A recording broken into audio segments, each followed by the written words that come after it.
Yes, that is of course the Rembrandts with I'll Be There For You. But to you, me, your next door neighbour and your granny's dog, that will forever be the theme from Friends. Okay, we do have our special guests in the studio with us just now. We have Robin and Fiona from Argyll Talking Newspapers. Afternoon to you both. Good afternoon, Alan. Thanks for inviting us. You're very welcome, you're very welcome. So we just want to talk a little bit about Argyll Talking Newspapers, what you guys do, the service you provide, how you can sign up for it, all that kind of stuff. But just start off very quickly with saying who you guys are and how you got to be with Argyll Talking Newspapers, and I'll start with you, Fiona. Oh, right. Well, my entire working life was involved with newspapers. I worked for DC Thompson's in Manchester, and I worked for the Weekly News and the Sunday Post and Jackie magazine, which was my favourite, of course. And then I moved back up to Scotland and became the editor of the Campbelltown Courier. And then after a year or so, I got the job as press officer with Argyll and Bute Council. And I stayed there with a little bit of a hiatus in the middle when I did freelancing. But remained there. And so newspapers have literally been my life. And the news is something I'm addicted to. Perfect. And yourself, Robin? Well, I'm Robin Finlay, and I was a teacher in Lochgilphead High School for about 37 years, something like that. I retired a few years ago, and one of the things I was interested in my retirement, in helping out in the community, I quite fancied the idea of working for the Talking newspaper. And without further ado, I was invited, without even soliciting the invitation, I was invited by the current chairwoman to come along and see if I would be interested. And I jumped at the chance. And after a couple of years in position there, I was thrust into the position of chairman that I'm now holding. And a very good job you do too. Well, thanks, Fiona. You're welcome. I'll give you your money later. Thank you. It's been a great opportunity. It's something that's a bit of fun for those who are involved in it, but it's also a very valuable service for those who receive it. At least that's what we hope it is. And we'll tell you. Well, that is the very first question, to be honest. For those who don't know, tell us what Argyll Talking Newspapers is and what you guys do. Well, Argyll Talking Newspapers is a broadcasted reading of the local Argyll newspapers, the local ones to Mid and South and North Argyll. What we do is we record on a weekly basis an edited version of the printed press. We record them onto USB sticks, and these USB sticks are sent out to the listeners, and they can play these on a listening box that they are given free, or they can play it on the computer if they so wish, or from any USB point, such as one that may be in the inside of a car. Fiona can tell you what the newspapers are that we record. Yes, we record all the current Argyll and Bute newspapers, with the exception of Helensburgh, because Helensburgh have their own very lively talking newspapers down there. But we do, from the top, we do Oban Times, and we do Argyllshire Advertiser, and the Elach, which is fortnightly as opposed to weekly, Campbelltown Courier, and the Dunoon Observer, and we did the Buteman for many years, and the Buteman sadly closed during last year and has been replaced by the Isle of Bute News, so we read the Isle of Bute News as well. Perfect. Now, you said you do edited versions of these, because obviously if you read all these newspapers from A to Z, front cover to back, the recording would go on for a few hours. What is your selection process for choosing which stories to read? The selection process is very flexible. We have a team of people. In fact, we've got about 24 volunteers who not everybody comes in on the one day, but this is a pool that we use, and amongst those in this pool are some of the people who are administrators, and the job of some of them is to cut up the paper. So using two newspapers, they cut up the stories, and the stories are then given to the readers of the news. And there's a little bit of editing at this point where the readers look at the stories and determine what shall be read, given that we're only allowing something in the region of 45-50 minutes for the Oban Times and 45-50 minutes for the Argyllshire Advertiser and the Campbelltown Courier combined. And the same applies for the Dunoon papers. So selection would be made on the basis of, well, if this story's been covered at length in the past few weeks, we may decide that it's probably worth or not worth giving it another reading, or we might just give it a very edited version. We also decide, well, perhaps maybe the price of cattle at the auction mart might not be appealing to everybody who's listening. So of course, there's quite often, a page or two devoted to that.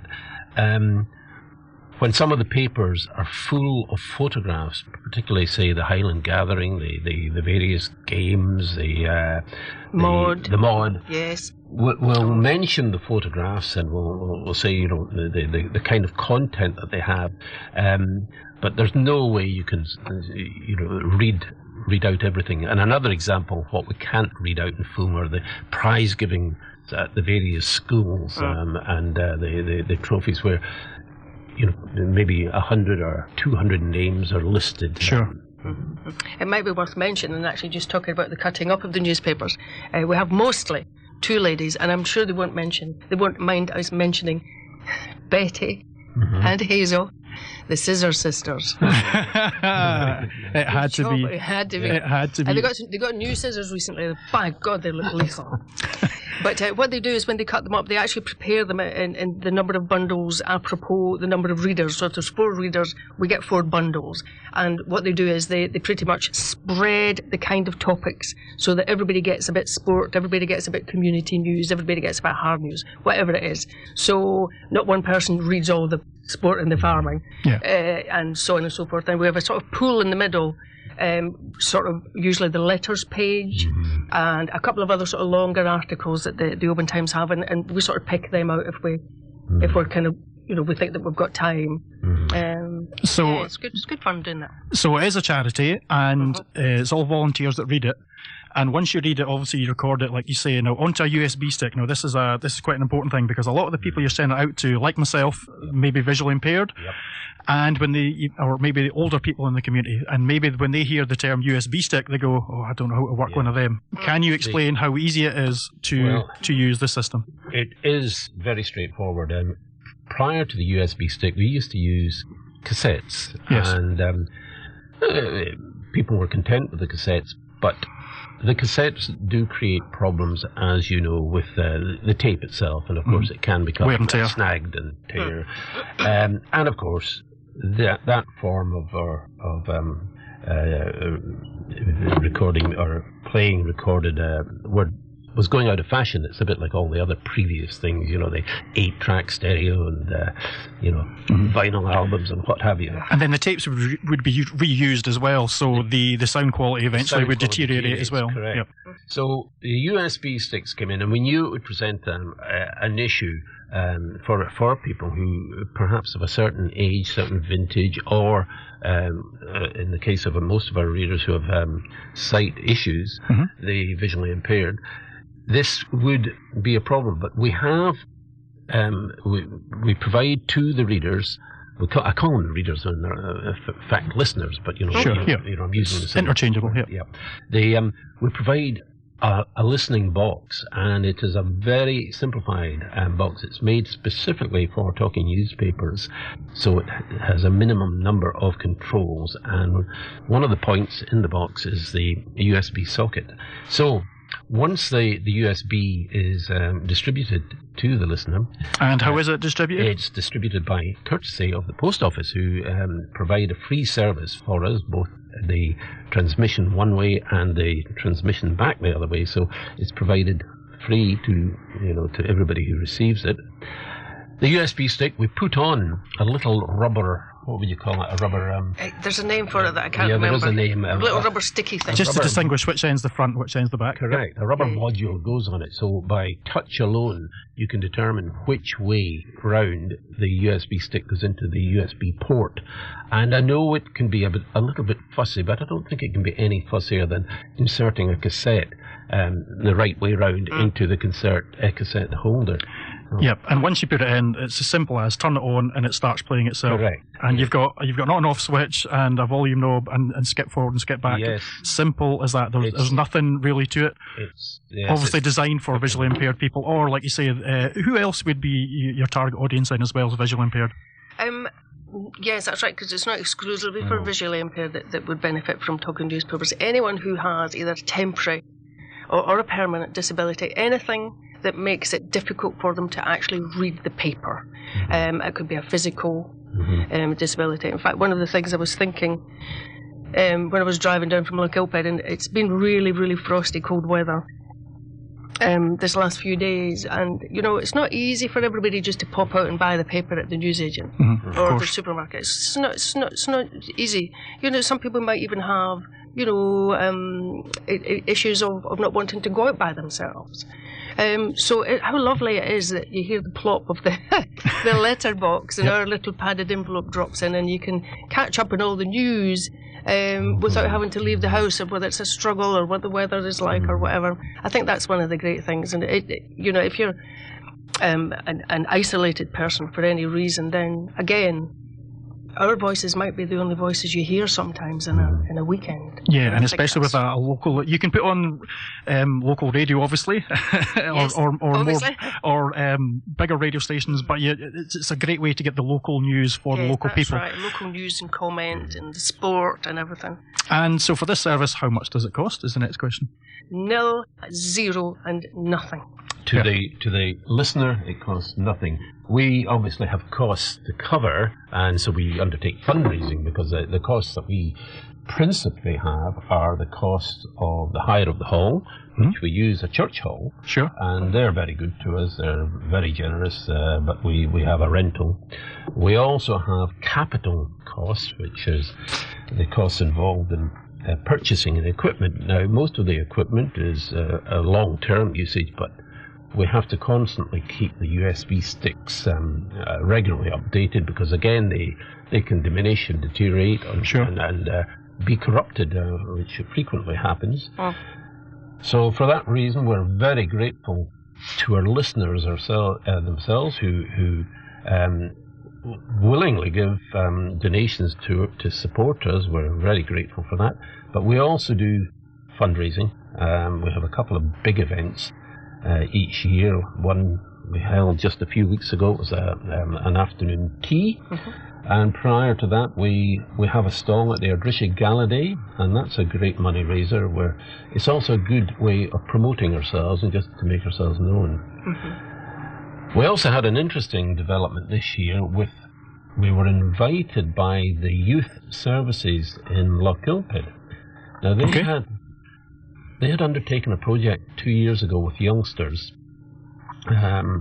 Some of these youngsters were troubled youngsters from the high school. Sure. And under the wing of the social worker Raymond Flanagan, they had done a commemorative World War I project. And the projects were based on the monuments, the memorials in Lochilphead and Ardrisha. And they produced these wonderful books about the characters, the people whose names were on these memorials, and they went into a little bit of depth with them. Well, Raymond invited Talking Newspapers, or asked if we would be prepared to transmit or to put the material onto a USB stick. So myself and one of my colleagues, Carl Oliverius, we spent quite a bit of time turning the written word into the spoken word in the memory of the fallen of World War I, whose names are the people whose names are on these monuments. And I have to say, I think we did a decent job because we provided sound effects. We had the kind of sound effects of bird song, the last post, the bugle, Perfect. the bagpipes, even the opening sounds of machine gun fire as we slowly slid into the narration. And the purpose of this, which in some ways somewhat disappointing, but in other ways it's quite thrilling. The purpose was to bury this in a time capsule for those who 50 years hence will find out a little bit about the history of Ardrishigan Lochilpid and those who, well over a century ago, had given their lives in the name of freedom. That's excellent. That's almost like a wee side project as well as the main thing you do. Yeah. It was, yes, and part of history, and it's quite interesting actually because Argyll Talking Newspapers started in 1986. Okay. And at that time, I'm not sure how it came about. As Robin already said, we recorded onto audio tapes at that point, and somebody somewhere at the National Library became interested in this, and so since 1986, every recording that Argyll Talking Newspapers have made have been sent to the National Library into the archives, along with 7 million books and 2 million maps. We've got Argyll Talking Newspapers as a part of history. That's something I think is a lovely thought. That's really impressive. So does that mean if I knew that I was in a story from primary 6 in 1989, I could go and down You might struggle to find the index, but of course, they are there. They are there, aye. That's fantastic that they've done that. Yeah. Yes, and just somebody somewhere was interested enough to put it all together. It's lovely. Perfect. So going back to, I was asking how much it costs and stuff. So how would you sign up if you are, or if someone listening knows somebody who might be interested, whether it is someone like we say visually impaired or someone a little bit older who maybe can't get out? How would you actually go about signing up? Have you got a website or phone number, email? What's the best way? Well, we have a Facebook page. Our website is being rebuilt at the moment, so it's not there isn't anything there to look at. But we have a Facebook page which is just Argyll Talking Papers. Okay. And you can message me. I kind of manage the Facebook page, so you can message me from there in the usual way, or you can phone. And I can give you the number, but I'll repeat it again when we finish. Just Go for the number. Yeah. So you can call me and Fiona on 07710 242 915. And if you phone, I'm absolutely delighted to hear from you. And if I can't answer the phone, please leave me a message and I'll phone you right back as soon as I can. I call this the 3 easy steps to sign up with Argyll Talking Newspapers. First of all we need are your name and address, what newspaper or newspapers, because you don't just have to have one, that you want to listen to. And again, so we've got Isle of Bute News, the Dunoon Observer, the Oban Times, the Ilach, the Campbelltown Courier, and the Argyllshire Advertiser. So, and then that's all the work you have to do. Then you can just sit back. We'll send you a little digital audio box if you need one. If you already have a computer, then obviously you don't need to have one of those. And then every week you'll receive in the post a free USB stick, and it's on one of those really nice little squashy envelopes, so it's protected. Yes, which is one of the next questions I was going to ask as well. Right. And just for sending it back, I know you get a wee card in the front with your name and address on it. That's right. And to send it back, you do? You just reverse it and pop it in the post box. It has one corner snipped, which we understand is a way that helps you know which way you're turning it. Of course. Anyway, so then once you've listened to that week's news, comments, sport and letters, just put the USB stick back in the wallet, and it's postage free, and send it back to us, and we'll load it up again and send it back and repeat the next week, and so on and so forth. That's all you have to do. And the other thing I know from experience is that you guys, the Oban Times, for example, comes out on a Thursday, but I believe you do your recording on a Friday. Am I right in saying that? Yes. Now, the one thing I know is you post it, you get it all on the USB stick, and you post it fairly pronto, because normally my one comes through the door on a Saturday morning. So it's not like you're listening to the Oban Times from a week previous, or it's as quick as can be, quite frankly. That's right. That's one of the important things for us. Even with the Ilach, which is fortnightly, it comes out, I think, in Isla on Friday. On a Saturday. Is it a Saturday? Perfect. But we get it. We get an advance copy. Oh, on the Thursday night. So you can get it out in time. We record it on the Friday, and now we've only just got into this change of timing. They should get it on the Saturday as well. So the day it comes out. Yeah. All going well. It's subject obviously to the vagaries of the post office, but do they fly mail to Islay, or is it the vagaries of the weather on the ferry? I'm not sure about. I'm not so sure. We did a few weeks ago. We had got there's a newish editor on the Islay called Michael. Hello, Michael, if you're listening. And he had published a letter that I sent. I feel like Ken Bruce now. Basically saying this is what we do. And within 2 days, I got a call from a lady on Islay who wanted to sign up for her husband to listen to the Islay. That's great. It just shows you. Yeah, that's the other thing that's a good point to make as well. Because it's the Royal Mail, yes. It doesn't have to be just because I'm listening to the Oban Times and I'm in Oban, for example. You could have somebody who maybe used to stay in Oban who wants to listen to the Oban Times but lives in, let's just say, Cornwall. Yes, that's exactly. We do have people like that. Yes. We have one or two who stick it in the post are and from the Argyll area, but and want to remain in contact. And we observe. We have no objection to wherever you stay. And I don't know if we do any overseas yet. That was my next question. Do you do overseas? I know. I've actually brought a wee contact list with me just to look at this. And so outside Argyll, we've got listeners in Fort William and Ballachoolish, Thurso, Angus, Berwickshire, Blantyre, Perth and Clackmannanshire, and 3 listeners in England. I don't actually have the location for them. So it just goes to show you they're all over the UK, literally. Good. And just like we say with the post, it just goes down to them anyway. I suppose with the digital age, do you have any plans going forward to maybe look at that? Or, because I know there is a thing called the British Wireless for the Blind Fund. Is that something? And they do give out a wee internet radio for people who are more highly advanced with these things. If you want highly advanced than we are. Well, me too. But is that something you might look at in the future? Or is there any other plans for the future?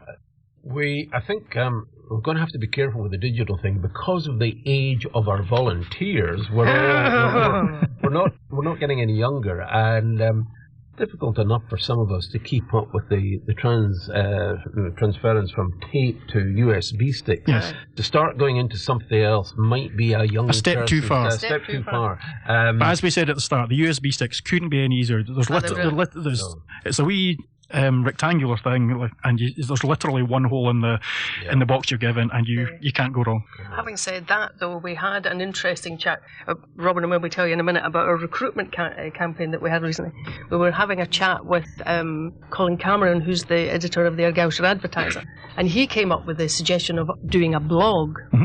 Which I think, and I've not done any research into this, but I think that's basically, you don't have to have a website, you don't have to have it on Facebook, you set it up as an independent thing on the internet. Sure.